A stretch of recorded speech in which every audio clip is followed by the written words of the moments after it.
नमस्कार, इनसाइड राजस्थान में आपका स्वागत है। मैं हूं अंकित तिवारी। मुख्यमंत्री भजनलाल शर्मा 3 महीने में तीसरी बार प्रधानमंत्री नरेंद्र मोदी से मिले हैं। आज दिल्ली में प्रधानमंत्री नरेंद्र मोदी से सीएम भजनलाल शर्मा की मुलाकात हुई। मुलाकात के साथ सियासी सरगर्मियां तेज होनी थी, हो भी गई हैं।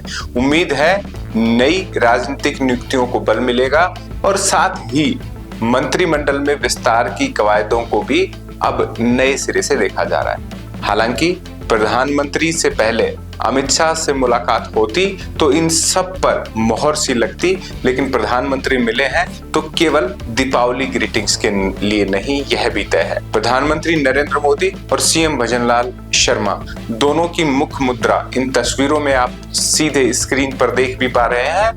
ये स्पष्ट तौर पर दिखा रही है कि मुलाकात केवल मिठाई लेने या देने यानी दीपावली ग्रीटिंग्स के लिए नहीं थी, इसमें कुछ नीतिगत मसलों पर भी चर्चा हुई है। पीछे की टेबल्स पर कुछ फाइलें रखी हुई थी, हो सकता है उनमें राजस्थान की संभावनाओं से जुड़ा कोई न कोई विचार हो, लेकिन राजनीतिक गलियारों में यही चर्चा है कि राजनीतिक नियुक्तियों को लेकर, मंत्रिमंडल विस्तार को लेकर, प्रदेश में संगठन और सत्ता के समन्वय से जुड़े कुछ महत्वपूर्ण मुद्दों पर प्रधानमंत्री ने सीएम भजनलाल शर्मा से बातचीत की है।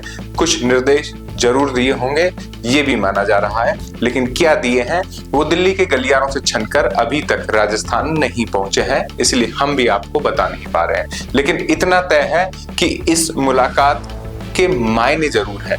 एक मायना तो ये कि हमेशा जब भी दिल्ली जाते हैं तो चर्चा उठती है कि क्या मंत्रिमंडल विस्तार या कुछ बदलाव की सुगबुगाहटें हैं। तो ऐसे में प्रधानमंत्री जब मुख्यमंत्री से मिले हैं तो मोहर एक बार फिर से सीएम भजनलाल शर्मा के राजस्थान के कुशल नेतृत्व पर लगा दी है।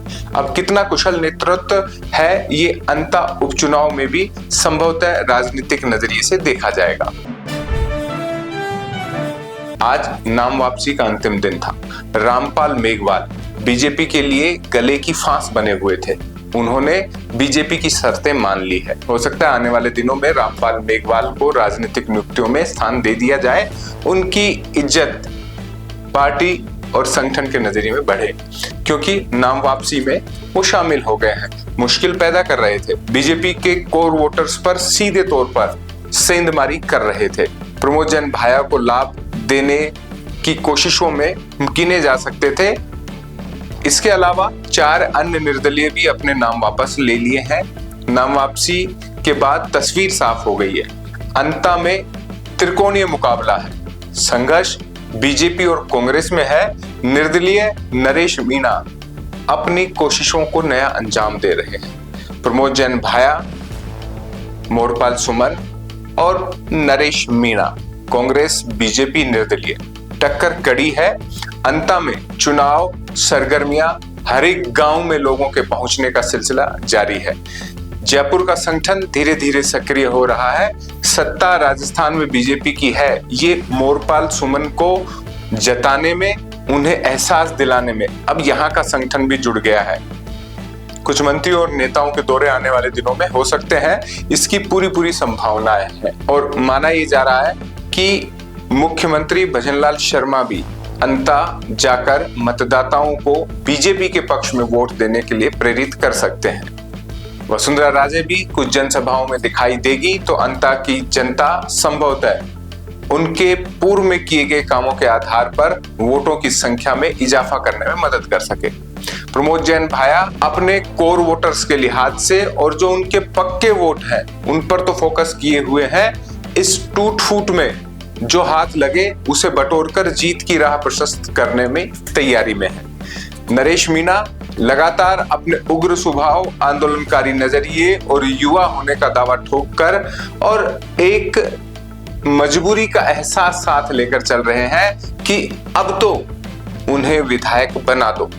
लेकिन अंता की जनता अगर सुनेगी तो संभवतः राजनीतिक नजरिए से नरेश मीणा का नया भविष्य दिख सकता है। एसीबी ने एक मामला दर्ज किया राजकॉम के अधिकारी प्रद्युम्न दीक्षित पर आय से अधिक संपत्ति का। चर्चा में ये इसलिए आया क्योंकि जिसके तहखाने में सोने की ईंट मिली हो वो विभाग नजर में तो रहना ही है। अब इस सरकार में एक्शन हुआ है, एसीबी ने मामला दर्ज कर जांच शुरू कर दी है। तो डीओआईटी में जो परतें छुपी हुई है भ्रष्टाचारियों के काले कारनामों की, हो सकता है एसीबी के नए अधिकारी, नए मुखिया और राजस्थान की सरकार उन काले कारनामों से पर्दा हटा सके। लेकिन इसकी जद में कुछ अधिकारी और कुछ राजनेता आएंगे, ये भी तय है। प्रद्युम्न दीक्षित अब निशाने पर है।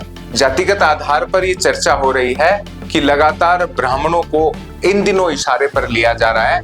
ये किसके कहने पर हो रहा है, जबकि मुख्यमंत्री भजनलाल शर्मा, ये भी राजनीतिक गलियारों में चर्चा बनी हुई। इनसाइड राजस्थान में फिलहाल इतना ही, फिर मिलेंगे, नमस्कार।